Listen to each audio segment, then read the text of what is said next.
පාසලක ප්‍රජාව වෙන්නේ පාසලට අයිති සියලුම පාර්ශවකරුවෝ. ඒ කියන්නේ ඔබත් පාසලේ ප්‍රජාවට අයිති. ඒ වගේම විදුහල්පතිතුමා, ආචාර්ය මණ්ඩලය, ආදි ශිෂ්‍යයෝ, ඔබගේ දෙමව්පියෝ, පොලිසිය, පන්සල, ග්‍රාම නිලධාරීතුමා ඇතුළු මේ පාසල අවට ඉන්න සියලුම දෙනා මේ පාසල් ප්‍රජාවට අයිති. ඉතින් අපි මේ ඇවිල්ලා කරන්නේ ඔයගොල්ලෝගේ ඉස්කෝලේ තීන්ත ගන්න එකවත් ඔයගොල්ලන්ට උගන්වන එකවත් නෙමෙයි. අපි මේ කරන්න යන්නේ අපි දවස් 3ක් මේ ඉස්කෝලේ රැඳිලා ඉඳලා මේ පාසල අවට ඉන්න ප්‍රජාව ඔයාගේ පාසල ලස්සන කරන්න, ඔයාගේ පාසල අර්ථවත් කරන්න, සම්බන්ධ කරන්න අපි එකට එකතු කරලා දෙන කාර්යයක් තමයි මේ කරන්නේ. දැන් ඔයගොල්ලෝ දැක්ක ඊයේ අපි පැදුරු සාජ්‍යයක් තිබ්බා. මුළු ගමම වගේ ඇවිල්ලා හිටියා. සමහරක් වෙලාවට පාසලට එන්නේ නැති අයත් ඇවිල්ලා හිටියා. ඒතකොට ඒ අය පාසලට ලම් වුණා.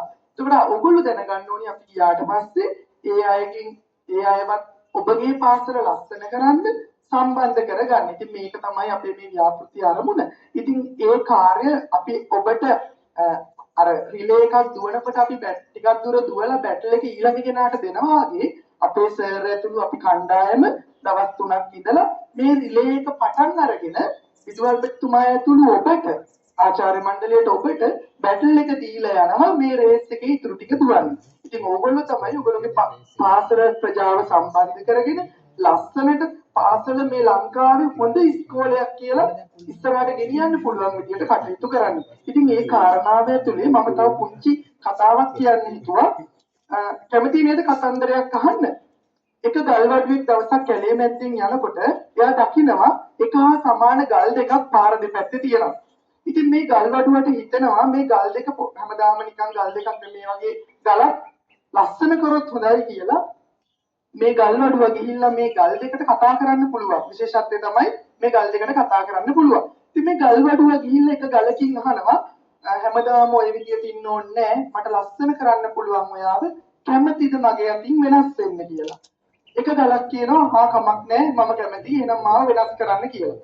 අනිත් පැත්තේ දැන් මේ ගල විතරක් වෙනස් කරලා අර ගල තරහ වෙයි කියලා මේ ගල්වඩුව ඒ ගල ගාවටත් ගිහිල්ලා අහනවා මම අරයගෙන් ඇහුවා යා නම් කැමති වුණා ඔයත් කැමතිද වෙනස් වෙන්න මට පුළුවන් ඔයාව ලස්සන කරන්න කියලා. එතකොට මේ විහා පැත්තේ ගල කිව්වා නෑ මට මේ ඉන්න පාඩුවේ ඉන්න දෙන්න මට ඔය වැඩි වැඩ ඕනේ නෑ මම මේ ඉන්න විදියට නිදහසේ පාඩුවේ ඉන්නම් කියලා කිව්වා. ඉතින් ගල්වඩුව අකමැති නිසා එයාට අවශ්‍ය වුණේ නෑ ඒ ගලට බලෙන් ලස්සන කරන්න අවශ්‍ය වුණේ නෑ.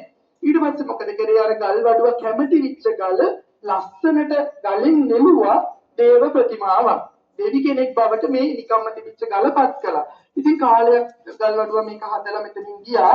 කාලයක් ඔතනින් යන්නේනකොට මිනිහෙක් මිනිස්සෙක් දකිනවා දේව ප්‍රතිමාවක් තියෙන ගලක් දේව ප්‍රතිමාවක් බවට පත් වෙලා තියෙනවා. ඉතින් මේ මිනිස්සයා හිතනවා මෙතන මේ දෙවියෝ වැඩ ඉන්න තැනක් වෙන්න ඇති කියලා. මෙයා මෙතනට ඇවිල්ලා ප්‍රාර්ථනාවක් කරනවා මේ දෙවියන්ගෙන්. එයාගේ මොකක් හරි ගැටලුවකට විසඳුමක් ඉල්ලලා. ඉතින් ඇත්තටම මොනියම් වූ හේතුවක් නිසා මේ ප්‍රාර්ථනාව ඉෂ්ට වෙනවා. ඉතින් කටකතාවක් ඇති වෙනවා මෙන්න මේ කැලේ මැද්දේ මෙන්න මේම ගල් දෙකක් ලොකු ගලක් ඉස්සරහා දේව ප්‍රතිමාවක් තියෙනවා.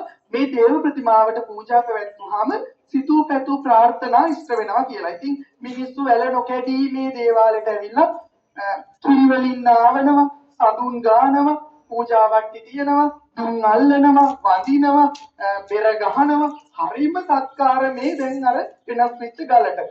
ඊට පස්සේ මේ දේවාලයට එන මිනිස්සු අර පූජා වට්ටි වල තියෙන පොල් ගහන්න දැන් පොල් ගහන්න තරක් තියෙන බෑ. මේ මිනිස්සු මොකද කරන්නේ? පොල් ගහන්න ගන්නවා ඉස්සරහා පැත්තේ තිබිච්ච නිකන් ගල.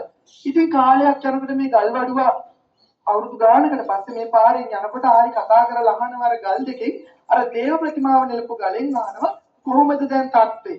එතකොට කියනවා අනේ ඔබතුමා මාව වෙනස් කරපු නිසා මම වෙනස් වෙන්න කැමති වෙච්ච නිසා මිනිස්සු මාව දැන් කිරෙන්න ආවනවා මට දුම් අල්ලනවා මට වදිනවා හැම වෙලේම සෙනග පිරීලා මෙතන බෙර ගහනවා හරිම සපවත් ජීවිතයක් මම දැන් ගත කරන්නේ ඔබ මාව වෙනස් කරපු නිසා මම වෙනස් වෙන්න කැමති වෙච්ච නිසා මගේ ජීවිතය සම්පූර්ණයෙන්ම වෙනස් වුණා මට අනුහස් ලැබුණා කියලා ඒ ගල කියනවා. ඉතින් මෙයා හිතනවා දැන් අනිත් ගල්ලුත් අහන්න ඕනේ මේකෙන් අහපු නිසා කියලා. එහා පැත්තේ ගලෙන් ගිහිල්ලා අහනවා ඔබට කොහොමද තත්ත්වය? දැන් එහා පැත්තට සෙනගෙනවා ඔබටත් හොඳ ඇති නේද?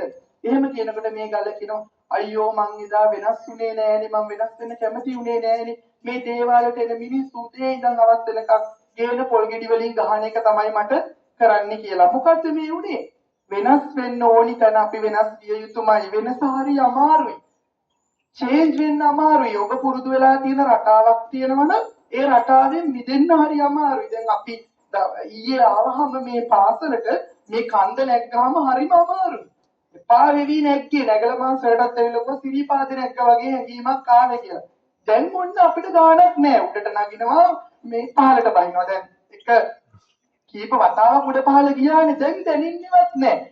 ඒ වෙලාවේ එකපාරටම අපිට වෙනස් වෙන්න පටන් ගන්නකොට හරිම අමාරුයි. සමහරක් වෙලාවට ඉස්කෝලේ අපේ විදුහල්පතිතුමා අලුත් නීති ගේනවා.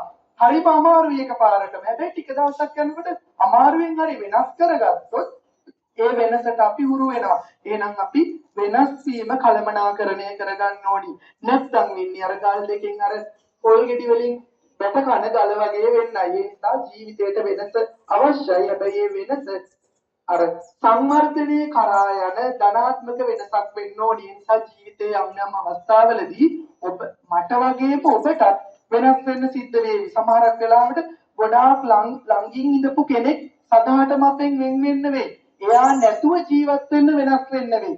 සමහර වෙලාවට විභාගයක් ජය ගන්න මෙච්චර කල් අපි ගත කරපු විනෝදකාමී ජීවිතයෙන් වෙනස් වෙලා ටිකක් දුක් විඳින්න මහන්සි වෙන්න වෙනස් වෙන්න වේවි. මුලදී අමාරුයි. නමුත් වෙනස් වුණොත් අපිට ජය ලැබෙනවා. ඉතින් මට මේ අවස්ථාවේදී ඒ කාරණාව කියන්න උනේ අනාගතේ ජය ගන්න ඉන්න පුංචි දුවා දරුවෝ විදියට අපිට ජීවිතේ ජය ගන්න නම් අපි ඉන්න රටාවෙන් වෙනස් වෙන්නම වෙනවා. ඒ වෙනස් නොවුනොත් අපිට අපේ ජයග්‍රහණ කරා යන්න බෑ. ඉතින් ඒ නිසා ඒ යන ගමනේදී බීරි ගෙම්බෙක් වගේ ඉන්න ඕනේ. බීරි ගෙම්බගේ කතාව දන්නවද ඔයගොල්ලෝ? දන්නවද? එකක් ටක් ගාලා කියන්නම් එන නේද? හරි. ගෙම්බෝ රංචුවක් හිටියා. දවසක් ගමනක් යනකොට මේ ගෙම්බෝ රංචුව ලිඳකට වැටුණා. ලිඳකට වැටිලා දැන් එක එක ගෙම්බෝ උඩට පනින්න බලනවා. බලනකොට උඩ ඉඳන් තව ගෙම්බෝ සෙට් එකක් ලිඳ උඩ ඉඳගෙන අනේ අපේ යාළුවෝ ටික ලිඳට වැටුණා.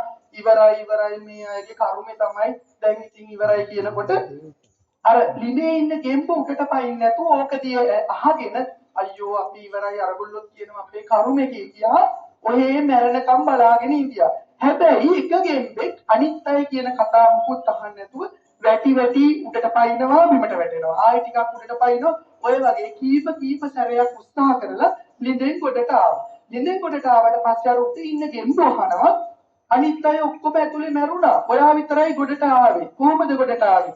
බැලිනම් මොකද වෙලා තියෙන්නේ? මේ ගොඩට ආපු ගෙම්බගේ කන් දෙකම ඇහෙන්නේ නැහැ.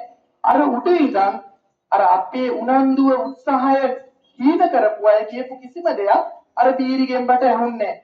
ඒ වුණා නම් මොකද වෙන්නේ? ඒ ගෙම්බත් අර වල ඇතුලේම මැරෙන්න තිබ්බා. ඒ නිසා ජීවිතය වෙනස් වෙනකොට සමහර මිනිස්සු ඇවිල්ලා කියාවේ පිස්සුද බං ඕවා කරන්න එපා. උඹ ඉන්න විදියට හිටපන්. ඔය වෙනස් වෙන්න යන්න එපා එක එකා කියනවට. ඒ වෙලාවට ඔබ ඉන්න ඕනි කවුරු වගේද? කවුරු වගේද ඉන්න ඕනි? බීරි ගෙම්බෙක් වගේ. හැබැයි හොඳ දේවල් කියන ජීවිතේ ජය ගන්න උදව් කරන ගුරුවරු, දෙමව්පියෝ, කල්යාණ මිත්‍රයෝ කියන දේවල් අපි හොඳින් අහන්න ඕනි. අර වගේ අපේ ගමනට බාධා කරන ගමනේ වේගය අඩු කරන මිනිස්සු අපිට යාළුවෝ කියන ඒවා අපි ඒ වෙලාවේ කොහොමද ඉන්නේ? බීරි ගෙම්බෙක් වගේ. ඉතින් මේ කියන කාරණා ඔබගේ ජීවිතයට සම්බන්ධ කරගෙන මේ ගම්මන මහාවිද්‍යාලයේ ඉන්න මේ පුංචි දරුවන්ට ලෝකේ ජයගෙන ඉහළටම යන්න වාසනාව ලැබෙන්නේ කියලා ප්‍රාර්ථනා කරනවා. ඒ වගේම මේ පාසල ගොඩාක් දරුවන්ගේ නැන නුවණ පාදන පුණ්‍ය භූමියක් බවට තව තවත් පත් වෙන්න ප්‍රාර්ථනා කරමින් මගේ කතාව අවසන් කරනවා. ස්තුතියි සියලු දෙනාට.